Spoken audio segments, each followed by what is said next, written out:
दर्शकों को आने वाली चैत्र नवरात्रि की ढेरों शुभकामनाएं।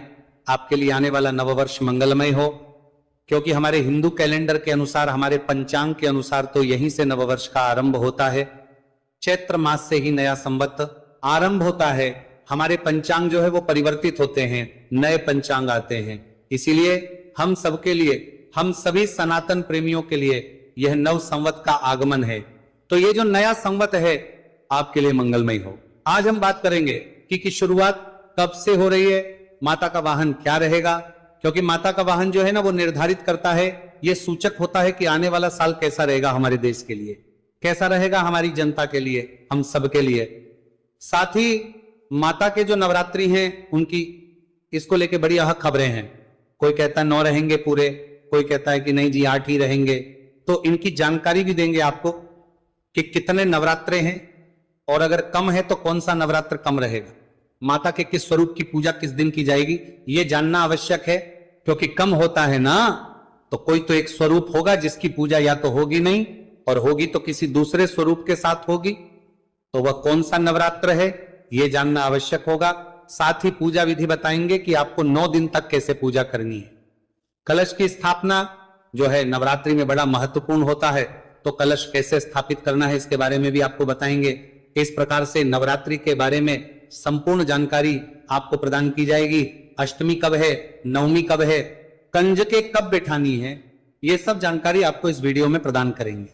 वीडियो यदि थोड़ा सा भी अच्छा लगे तो एक बार लाइक अवश्य कर दीजिएगा। माता का आशीर्वाद प्राप्त करने के लिए, अपने नवरात्रि व्रत की सफलता के लिए कमेंट बॉक्स में अवश्य लिखिएगा। जय माता दी, माता रानी सब पर कृपा करें। चैनल पर नए हैं तो सब्सक्राइब कर लीजिएगा, क्योंकि ये एक प्रतिष्ठित ज्योतिष संस्थान का चैनल है, और यहां पर जो भी जानकारी दी जाती है वो ज्योतिष शास्त्र और पंचांग पर आधारित होती है। कोई भी मनगढ़ंत बातें हम यहां नहीं बताते हैं। जो पुराण के वही सूचना और जानकारी आपको दी जाती है। तो अच्छी जानकारियां प्राप्त करने के लिए चैनल को सब्सक्राइब कर लीजिएगा। आइए जानकारी आरंभ करते हैं और बात करते हैं आने वाले चैत्र नवरात्रि 2026 की। प्रिय भक्तों, जैसा कि आप सभी जानते हैं कि नवरात्रि जो है वो एक वर्ष में 4 आती है। इनमें 2 गुप्त नवरात्रि होती है, 2 प्रत्यक्ष नवरात्रि होती है जो विशेष रूप से बनाई जाती है। चारों नवरात्रियों का अपना विशेष महत्व है। उसमें जो आने वाली नवरात्रि है वो नवरात्रि होती है चैत्र मास की नवरात्रि। चैत्र नवरात्रि इसलिए महत्वपूर्ण है क्योंकि इसी से नए संवत का शुभारंभ होता है। पहले नवरात्रि से ही नया साल आरंभ होता है। हमारा जो पंचांग है, हिंदू कैलेंडर है, वह इसी दिन से बदलता है। इसीलिए चैत्र मास की नवरात्रि की महिमा अधिक है। इस दिन मां किस पर सवार होकर आ रही है, इसकी भी महिमा अधिक है, क्योंकि ऐसी मान्यता है कि मां का वाहन जो रहेगा उससे यह निर्धारित हो जाता है कि यह आने वाला वर्ष हमारे समाज के लिए, हमारे देश के लिए किस प्रकार का रहने वाला है। अच्छा रहेगा क्या, उथल पुथल रहेगी, किस प्रकार का इसका प्रभाव रहेगा, ये मां की सवारी के द्वारा निर्धारित हो जाता है। तो आपको बताएंगे कि मां की सवारी इस बार क्या है और कैसा रहने वाला है। ये आने वाला वर्ष, उससे पहले जान लेते हैं कि आप जो उस दिन पूजन करते हैं, कलश स्थापना करते हैं, खेतड़ी बोते हैं, जवारे बोते हैं, उस सब के लिए आप क्या सामग्री एकत्र करने की आवश्यकता है नवरात्रि से पहले, जिससे कि आप वो सारी सामग्री एकत्र कर लें, सभी सामान ले लें। और उसके बाद जो नवरात्रि की स्थापना का दिवस है, जिस दिन पहला नवरात्रि है और कलश स्थापना करनी है, उस दिन सफलतापूर्वक आप उसे कर पाए। सामग्री के रूप में आपके पास माता की कोई तस्वीर या प्रतिमा होनी चाहिए, जिनकी स्थापना करके आप बाकी सामग्री की स्थापना करेंगे। उनके सामने कलश स्थापित करने के लिए एक कलश लीजिएगा। मिट्टी का कलश ले है तो उत्तम है, या आप अपने घर में से किसी धातु का कलश भी ले सकते हैं। तांबे का या पीतल का, लोहे का ना ले, अर्थात स्टील का ना ले तो उत्तम रहेगा। कलश पर रखने के लिए पूर्ण पात्र लीजिएगा। पूर्ण पात्र के साथ पंच पल्लव उसमें लगाए जाते हैं। तो पंच पल्लव आम के पत्ते या अशोक के पत्ते आप ले लीजिएगा। 5 या 7 आम के या अशोक के पत्ते लीजिएगा। धूप, दीप, नैवेद्य, रोली, मौली, पान, सुपारी, लौंग, इलायची। अगर अखंड ज्योत जलाना चाहते हैं तो एक बड़ा दिया लीजिएगा। 1 किलो घी आपका 9 दिन में लगभग लगेगा, तो 1 किलो घी का एक नया डब्बा ले लीजिएगा।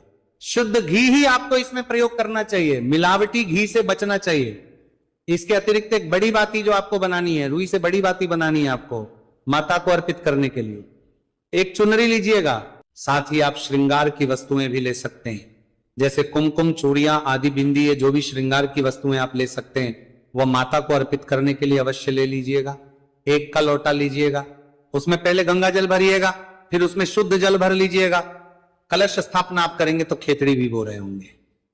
अगर आप जवारे बोते हैं तो जलवारे बोने के लिए एक पात्र जो आता है, सकोरा कहते हैं उसको, मिट्टी का पात्र आता है, वो लीजिएगा। उसमें भरने के लिए जो रेता आता है, रेता ले लीजिएगा। जो भी मिट्टी आपके पास उपयुक्त उर्वरक मिट्टी हो वहां मिट्टी अवश्य ले लीजिएगा। जौ चाहेंगे 50 ग्राम जौ आपके लिए काफी रहेंगे। अगर आप चौकी है तो बहुत उत्तम है, चौकी पर हम स्थापना करेंगे। लकड़ी की एक चौकी होनी चाहिए, उस पर बिछाने के लिए लाल रंग का वस्त्र ले लीजिएगा। पूजा में अक्षत का प्रयोग अवश्य होता है तो चावल लीजिएगा। ये सारी सामग्री आप एकत्र कर लीजिएगा।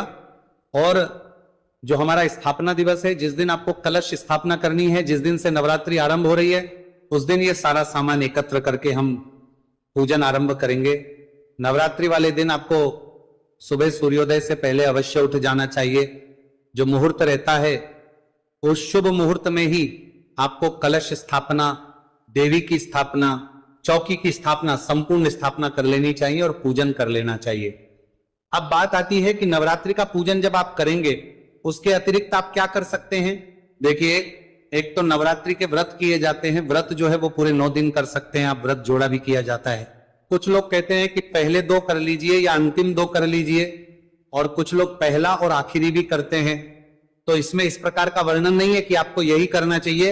ये आप अपनी सुविधा के अनुसार, जो आपको उचित जान पड़े उसके अनुसार कर लीजिएगा, व्रत कीजिएगा।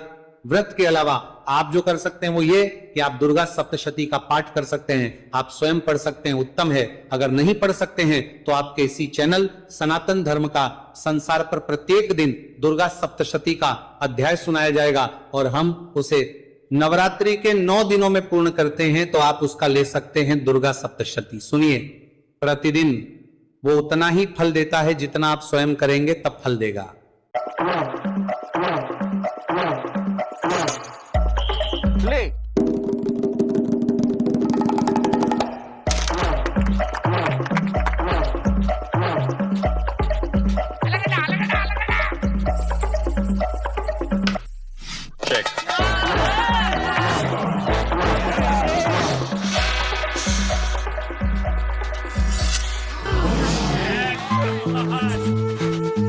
जितना आप स्वयं करेंगे तब फल देगा। अगर आप लगन से सुनते हैं और नियमों का पालन करते हुए दुर्गा सप्तशती का पाठ सुनते हैं तो वह एक प्रकार से आपका पूजन होता है। जो आप 9 दिन तक एक पारायण माता का कर रहे हैं तो उसका नियम आप ले सकते हैं। प्रतिदिन आप दुर्गा चालीसा पढ़ सकते हैं, उसका नियम ले सकते हैं। आप मंत्रों का जाप कर सकते हैं, आप चंडी कवच पढ़ सकते हैं। प्रतिदिन अगर आप सुनना चाहते हैं तो हमने वीडियो अपलोड किया है, आप चंडी कवच, दुर्गा कवच जो है वो प्रतिदिन हमारे इस चैनल पर सुन सकते हैं, इसका लाभ ले सकते हैं। यदि आपको शत्रु बहुत अधिक परेशान कर रहे हैं, चिंताओं से घिरे हुए हैं, तो कीलक स्तोत्र का पाठ सुन सकते हैं। कीलक स्तोत्र भी हम अपने चैनल पर प्रतिदिन सुनाते हैं, वीडियो अपलोड किया है, उसको आप सुन सकते हैं। इस प्रकार से जो भी अनुष्ठान आप करना चाहें ना 9 दिनों में वो कर लीजिएगा। माता के बहुत से पाठ हैं जो हमने आपको बताए हैं। इसके अतिरिक्त आप 9 दिन का रामायण का पारायण भी कर सकते हैं। इसमें 9 दिन के अंदर रामायण को पढ़ा जाता है और उसके बाद उसका हवन पूर्ण आहुति आदि किया जाता है। यह अनुष्ठान भी आप कर सकते हैं जो आपको सुविधाजनक लगे। यदि कुछ और आप जानना चाहते हैं तो कमेंट बॉक्स में लिख के पूछ लीजिएगा, क्योंकि नवरात्रि के बहुत सारे अनुष्ठान होते हैं, सबका वर्णन हम यहां करने जाएंगे। वीडियो बहुत लंबा हो जाएगा और बाकी जो लोग हैं वो बोर होने लगेंगे।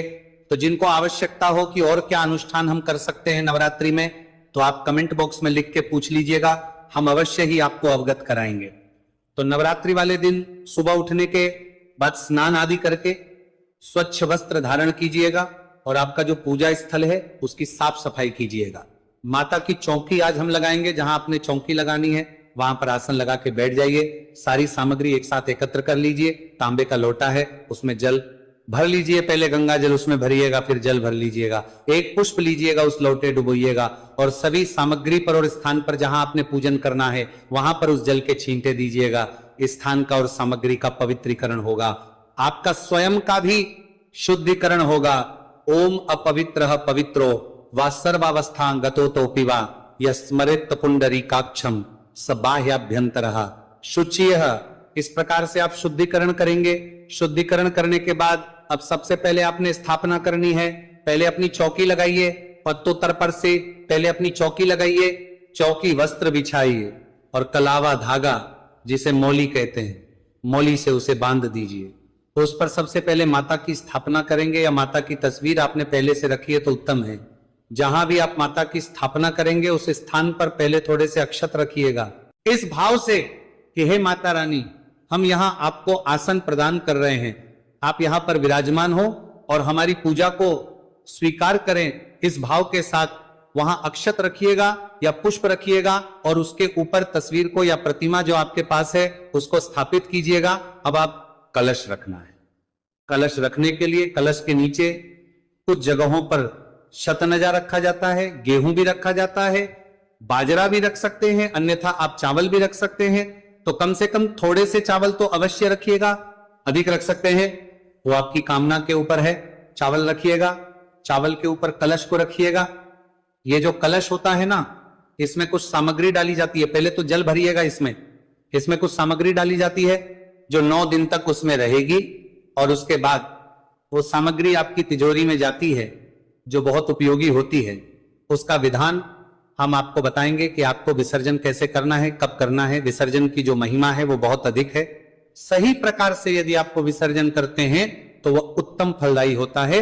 उसकी विधि का वीडियो हम आपको नवरात्रि समाप्ति से पहले ही अपलोड कर देंगे, उसमें देख लीजिएगा। तो कलश में आपने क्या डालना है, तो कलश में आपने डालना है, एक तो सिक्का डालना है, अगर चांदी का है तो उत्तम है, चांदी का नहीं है तो कोई बात नहीं, 1 रुपए का सिक्का डाल दीजिएगा, 1 हल्दी गांठ डालिएगा, 5 आप कमल गट्टे डाल दीजिएगा और थोड़े से अक्षत उसमें डाल दीजिएगा। ये सामग्री आपने कलश के अंदर डालनी है। कलश के ऊपर आपने पंचपल्व लगाने हैं। पंचपल्व कहते हैं आम के पत्ते या अशोक के पत्ते, उनको लगाइए। पूर्ण पात्र अर्थात जो उसका ढक्कन होता है ना, वो ढक्कन लगा दीजिए। अब उसके ऊपर आपने नारियल रखना है, श्रीफल जिसे कहते हैं। नारियल जो है ये पानी वाला हो तो उत्तम रहेगा, नारियल रखिए। नारियल के ऊपर अगर संभव है तो लाल रंग का कपड़ा लपेटिएगा, अगर लाल रंग का कपड़ा नहीं है तो कोई बात नहीं, आप नारियल पर मौली बांध दीजिएगा और नारियल को कलश पर इस प्रकार से रखिएगा जिससे कि जो उसका मुख है वो आपकी तरफ हो। आप पूर्व दिशा की ओर मुख करके बैठेंगे और जो आपने नारियल रखा है उसका मुख आपकी तरफ होना चाहिए। इस प्रकार से आपने कलश को स्थापित कर दिया है, चौकी पर नारियल को भी से स्थापित कर दिया है। कलश की स्थापना करने के बाद अब आपको अखंड ज्योत को स्थापित करना चाहिए। अखंड ज्योत जो हमारे अग्निदेव होते हैं, तो आप उनकी 9 दिन की ज्योत जला रहे हैं माता की। इसके लिए ज्योत को भी पहले आसन दिया जाता है। तो ज्योत के नीचे थोड़े से अक्षत रखिए, उसके ऊपर ज्योत में जितना हो सके हिसाब से घी रखिए, बाती लगाइए और ज्योत को रख दीजिए, प्रज्वलित आगे कराएंगे। ज्योत की स्थापना करने के बाद अब आपको खेतड़ी बोनी है, जिसको हम ज्वारे बोना भी कहते हैं। बोने के लिए जो आपका पात्र है ना, सकोरा, जिसमें आप ज्वारे बोते हैं, मिट्टी का पात्र होता है, उस पात्र को लीजिएगा, चौकी पर ही जहां उसके लिए स्थान है वहां पर उसको रखिएगा। पहले उसके नीचे पुष्प रखिएगा या अक्षत रखिएगा कि आप उनको स्थान दे रहे हैं, या स्वास्तिक बना दीजिएगा। उसके ऊपर आप पात्र को रखिएगा, उसके अंदर आप स्वास्तिक बनाइएगा, उसमें रेता भर दीजिएगा, रेता मिट्टी भर दीजिएगा। रेता मिट्टी भरने के बाद उसमें जो जौ है ना, उनको 1 घंटे के लिए भिगो लीजिएगा, 1 घंटे के लिए भिगो। उसके बाद उसमें थोड़े थोड़े थोड़े जो जौ हैं उनको डाल दीजिएगा। ऊपर से थोड़ी सी एक हल्की सी मिट्टी की लेयर और डाल दीजिएगा, पतली श्रद्धा मिट्टी की ऊपर से डाल दीजिएगा, थोड़े पानी के छींटे दीजिएगा। इस प्रकार से ज्वारे आप रख दीजिएगा। तो ये आपने रख दिया है। अभी हम पूजन करेंगे। इन सभी का कलश रखा है, माता की स्थापना आपने की है, ज्वारे रख दिए हैं और जो ज्योत है उसको प्रज्वलित करना है। ज्योत आपने रख दी है। अब हम पूजा की ओर आगे बढ़ेंगे।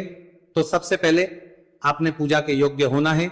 1 चम्मच से अपने सीधे हाथ पर जल लेंगे और जैसे हम बोलते हैं उस प्रकार से आप करते जाइए। सीधे हाथ पे जल लीजिए और हाथ धो लीजिए। हस्तो प्रक्षालन नमः, हाथ धो लीजिए। हाथ धोने के बाद एक एक मंत्र पर 1-1 चम्मच जल पिएंगे, सीधे हाथ पर रख के। ओम माधवाय नम जल लीजिए, पी जाइए। ओम केशवानम जल लीजिए, पी जाइए। ओम नारायणाय नम जल लीजिए, पी जाइए। ओम ऋषिकेशाय नमो नमः जल लीजिए और हस्तो प्रक्षालन नमः, हाथ धो लीजिए। इसके बाद अब आप अपने आप को तिलक कीजिए, मौली बांधिए। अब आप पूजा के लिए तैयार हैं। यदि पारिवारिक जन मिलकर बैठकर पूजन कर रहे हैं ना, तो बाकी लोगों को भी आप तिलक कीजिए। ज्वाला पूजा के लिए तराता जल लीजिए, कीजिएगा, मौली बांधिएगा और उसके बाद आप माता का पूजन आरंभ करेंगे। सबसे पहले कलश की स्थापना की जाती है। कलश देव का पूजन किया जाता है। क्यों? क्योंकि कलश में सभी देवताओं का वास है। तो या तो आप गणेश जी भी अलग से स्थापित कर सकते हैं, अन्यथा गणेश जी का वास भी कलश देव में है, तो आप सबसे कलश देव का पूजन करेंगे। कलश देव का पूजन करने के लिए एक पुष्प लीजिएगा। पुष्प से कलश देव को 3 बार जल के छींटे देंगे। ओम पाद्यम समर्पयामि, ओम अर्घ्यम समर्पयामि, ओम आचमनियम समर्पयामि। प्रकार से आपने भगवान को पद अर्घ्य आचमनी अर्पित किया है। कलश देव को अब स्नान के लिए जल अर्पित करेंगे, तो पुनः जल के छींटे दीजिए कलश देव को। ओम स्नानम जलम समर्पयामि। स्नान कराने के बाद आप कलश देव को वस्त्र अर्पित करेंगे। वस्त्र के रूप में मौली का एक टुकड़ा तोड़िएगा और वह वस्त्र के रूप में अर्पित कर दीजिएगा। कलश देव के कंठ पे अवश्य ही मौली बांध दीजिएगा। वस्त्र समर्पित करने के बाद आप कलश देव को तिलक करेंगे। तिलक करने के लिए कलश देव को 5 बिंदियां लगाइए, या आप 1 बिंदी भी लगा सकते हैं। अक्षत अर्पित कीजिए। तिलक करने के बाद उस पर चावल अर्पित कीजिए, चावल चढ़ाइए, पुष्प अर्पित कीजिए। फूल अगर आपके पास है तो खुले फूल चढ़ाइए।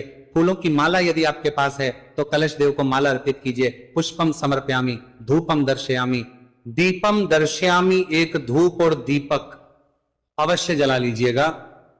पूजा के लिए ये जो अखंड ज्योत है ना, वो अलग रहेगी। ये आपने पूजन के लिए एक छोटा सा दीपक और धूप जलानी है, तो आप धूप दिखाइएगा, दीप दिखाइएगा। दीपम दर्शयामि, धूपम दर्शयामि, नैवेद्यम समर्पयामि। नैवेद्य अर्पित करेंगे। नैवेद्य के रूप में आपके पास कोई फल है तो फल अर्पित कर दीजिए, मिठाई है तो मिठाई चढ़ाइए, अन्यथा आप मिश्री लीजिए और नैवेद्य के रूप में अर्पित कर दीजिए। नैवेद्यम समर्पयामि। जल आचमनी कुरुहु, जल आचमनी कराएंगे। जल आचमनी कराने के लिए पुष्प से एक बार पुनः छींटे दे दीजिए।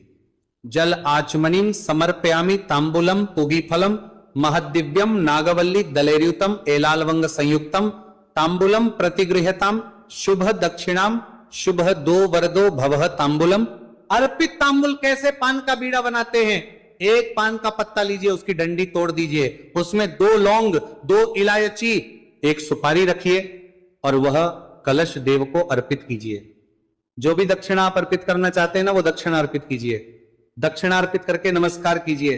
सभी देवताओं को स्मरण कीजिए, गणेश जी महाराज को स्मरण कीजिए और सभी से निवेदन कीजिए कि हे सभी देवताओं, हमने आपका ये कलश देव में पूजन किया है, इस पूजन को आप स्वीकार करें। कलश देव का पूजन करने के बाद अब आप जो अखंड ज्योत है उसको प्रज्वलित करेंगे। अखंड ज्योत को प्रज्वलित कीजिए। पहले अखंड ज्योत को तिलक लगाइएगा। तिलक लगाइएगा वस्त्र के रूप में, मौली अर्पित कीजिएगा। नैवेद्य के रूप में आप मिश्री अर्पित कीजिएगा या फल चढ़ाइएगा और तदोपरांत आप प्रज्वलित कीजिएगा। अखंड ज्योत को हाथ जोड़ के माता का स्मरण कीजिएगा कि हे माता रानी, आपके ये 9 दिन की हमने अखंड ज्योत प्रज्वलित की है, आप इसे स्वीकार करें। ये पूजन हम आपका निमित्त कर रहे हैं, तो आप 9 दिन तक यहां पर विराजमान हो और अपना आशीर्वाद प्रदान करें जब तक कि हम विसर्जन नहीं करते। तो इस प्रकार से माता से निवेदन कीजिएगा।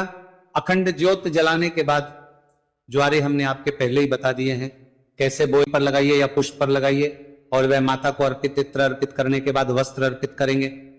माता को अगर आपके पास कोई चुनरी है, आप माता के नाम की चुनरी लाए हैं, तो वो चुनरी माता को चढ़ा दीजिए, चुनरी चढ़ाइए। अन्यथा आप मौली का एक टुकड़ा लीजिए और वो मौली का टुकड़ा वस्त्र के रूप में माता को अर्पित कर दीजिए।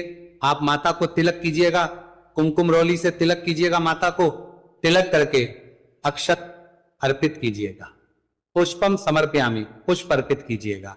फूलों की माला होगी, माला पहनाइए माता को, प्रेम से फूलों की माला पहनाइए। पुष्पम समर्पयामि, धूपम दर्शयामि, दीपम दर्शयामि। धूप दिखाइए और दीप दिखाइए माता को। धूप दीप दिखाने के बाद नैवेद्यम समर्पयामि, नैवेद्य अर्पित कीजिए। नैवेद्य के रूप में क्या अर्पित करेंगे? आपके पास कोई फल है तो चढ़ाइए माता को, फल नहीं है, ड्राई फ्रूट्स में कुछ है तो वो चढ़ा दीजिए। ड्राई फ्रूट्स भी नहीं है तो मिश्री लीजिएगा और वो मिश्री लेके माता को अर्पित कर दीजिएगा। कराएंगे, कराने के लिए 1 चम्मच जल लीजिए और माता को अर्पित कर दीजिए। तांबुल अर्पित करेंगे। तांबुल क्या? एक पान का पत्ता लीजिए, उसकी डंडी तोड़ दीजिए, उसमें 2 लौंग 2 इलायची और 1 सुपारी रखिए और उसका बीड़ा बनाइए, माता को अर्पित कीजिए। तांबूलम पुगी फलम महोदिव्यम नागवल्ली दलैर्युतम मिलाल वंग संयुक्तम तांबूलम प्रतिगृहताम शुभ दक्षिणाम शुभ दक्षिणाम। शुभ दो वर दो भव माता को। जो भी आपने दक्षिणा अर्पित करनी है वह दक्षिणा अर्पित कीजिए और माता को हाथ जोड़कर प्रणाम कीजिए कि हे मातेश्वरी, हम आपका आवाहन करते हैं, आप हमारे यहाँ हमारे घर में 9 दिन तक विराजमान हो और हमें आशीर्वाद प्रदान करें तथा हमारी इस 9 दिन की पूजा को आप स्वीकार करें। इस प्रकार से माता से निवेदन करेंगे, माता वहां विराजमान होंगी, आपके घर आएंगी और आपकी पूजा को अवश्य ही स्वीकार करेंगी।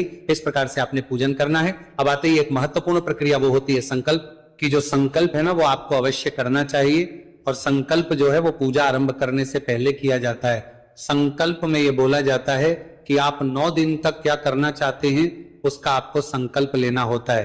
अपने हाथ में जल लीजिएगा, 1 रुपए का सिक्का रखिएगा और 3 बार बोलिएगा ओम श्री विष्णु, ओम श्री विष्णु, ओम श्री विष्णु। अपना नाम, अपना गोत्र, जिस स्थान पर बैठकर संकल्प कर रहे हैं वहां का मकान नंबर, क्षेत्र का नाम, शहर का नाम, चैत्र माह से शुक्ल तिथि, माता नवदुर्गा नवरात्रि व्रत, श्री विष्णु और वह संकल्प भगवान के चरणों में अर्पित कर दीजिएगा। इस प्रकार से आपने संकल्प करना है कामनाओं को बोलते हुए। जो भी आप पूजा पाठ करना चाहते हैं वो इसमें वर्णित कीजिएगा कि आप क्या 9 दिन तक करेंगे। संकल्प करने के बाद आप इस विधि से पूरा क्रियाकलाप कीजिएगा। कलश स्थापना से लेकर पूरी पूजा विधि है। ये पूजा विधि आपकी प्रतिदिन 9 दिन तक चलेगी। 9 दिन के भोग आदि जो है वो अलग अलग रहेंगे, वो हम प्रतिदिन आपको बताते रहेंगे एक दिन पहले ही कि कल की जो नवदुर्गा का जो रूप है उसका क्या भोग है, क्या रंग है, उसकी जानकारी आप लेते रहिएगा। बात